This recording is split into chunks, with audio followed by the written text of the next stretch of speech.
ఇవాళ పత్రికల్లో వచ్చిన వార్తలతో పాటు ఒక కొత్త జియో విడుదల చేసింది. Municipal administration urban development GO number 28 20 ఫిబ్రవరి 2025. ఒకసారి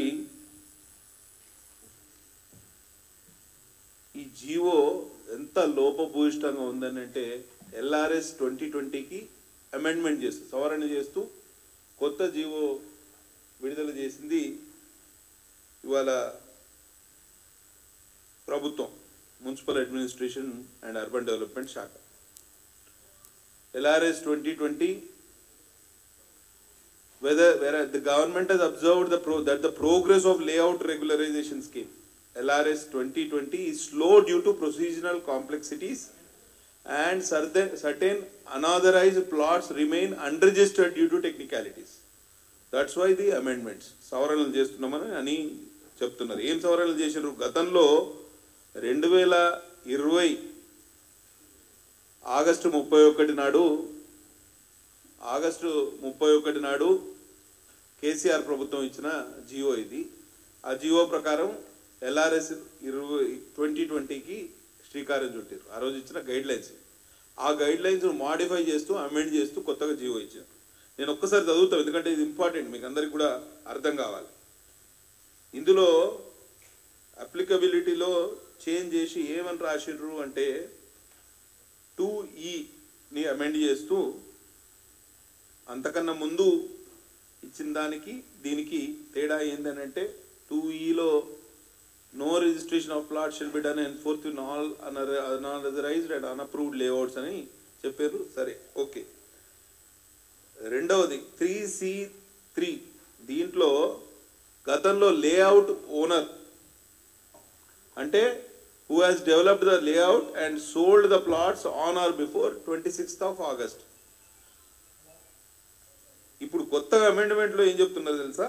layout owner means a person who has developed the layout and sold at least 10% of the plots on or before August 26th, 2020. అంటే నేను లేఅవుట్ ఓనర్. గతంలో ఇచ్చిన guide lines ప్రకారం, కేసీఆర్ ప్రభుత్వం ఇచ్చిన guide lines ప్రకారం రిజిస్ట్రేషన్ చేసిన ప్లాట్లకు మాత్రమే LRS వర్తిస్తుంది.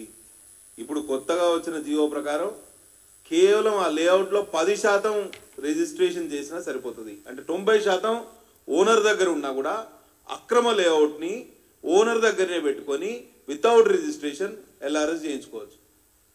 ఇది ఎక్కడి అన్యాయం? ఒకసారి ఆలోచన చేయండి. ఇది ఎక్కడి న్యాయం? అంటే LRS అనేది యూజువల్గా ఎవరైతే ల్యాండ్ ఓనర్స్ ఉంటారో, అంటే ల్యాండ్ కొనుక్కున్న వాళ్ళు ఉంటారు, 200 గదాలు 250 చిన్న సన్నకారు రైతులు కానివ్వండి, మధ్యతరగతి వాళ్ళు, పేదవాళ్ళు, వీళ్ళు కొనుక్కున్న దానికి LRS అప్లై చేయాలని ప్రభుత్వం ఆలోచన చేస్తే, దానికి భిన్నంగా ఇవాళ అక్రమ లేఅవుట్లు చేసిన ఎవరైతే అక్రమార్కులు ఉంటారో వాళ్ళకు కూడా కొమ్ము కాసే విధంగా వాళ్ళ దగ్గర నుంచి 90% ప్లాట్లు నా దగ్గర పెట్టుకొని 10% అమ్మితే ఇవాళ ఆ 90% కూడా రెగ్యులరైజ్ చేయడానికి డబ్బులు అడుగుతుంది ప్రభుత్వం. ఇది ఎంత అన్యాయం ఒకసారి ఆలోచన చేయండి. అంటే గతంలో ఇచ్చిన గైడ్ లైన్స్ వర్కౌట్ కాలేదు, దాని మీద స్పందన చాలా తక్కువ ఉన్నది, కానీ మినిమం స్పందన, మిశ్రమ స్పందన ఉన్నది. కాబట్టి డబ్బులు ఎడాపెడా వసూలు చేయాలని ఈ కొత్తగా జియోలో అమెండ్మెంట్ తీసుకొస్తూ ఇంకో జియో ఇచ్చారు. ఎంత దారుణం అంటే రూల్ 8లో ఏం చేస్తున్నారంటే, రూల్ 8లో అమెండ్మెంట్ చేసి subsequent to the issuance of this amendment order, all applicants who pay regularization charges or pro rata open space charges on or before 31st of March 2025 shall be entitled to a 25% rebate on the said regularization and pro rata open space charges. 25% discount ఇస్తారు.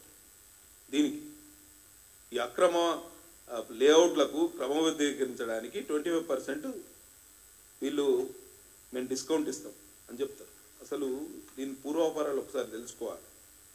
గతంలో Jio number 135 2020 నాడు దేనికి below 3000 square yards ఉంటేనేమో 25% regular, 20%, అట్లా ఒక్కొక్క దానికి 3000 to 5000 30% అని ఇట్లా వాళ్ళు గతంలో ఇచ్చిన జియో.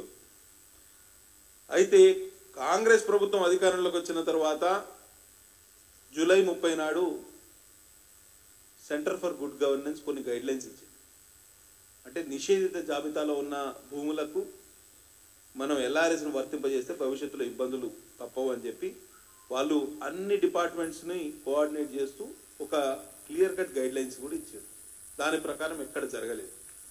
గతంలో ఎల్ఆర్ఎస్ 2020లో వచ్చిన దరఖాస్తులు 25,67,000 25.67 lakh అప్లికేషన్స్ వచ్చినాయి. వాటినే పరిష్కరించలేదు. ఎంత దారుణం అంటే ఇవాళ ఎల్ఆర్ఎస్ 2020 గైడ్లైన్స్ పేరిట, ఎల్ఆర్ఎస్ 2020 స్కీమ్ పేరిట, లేఅవుట్ రెగ్యులరైజేషన్ స్కీమ్ పేరిట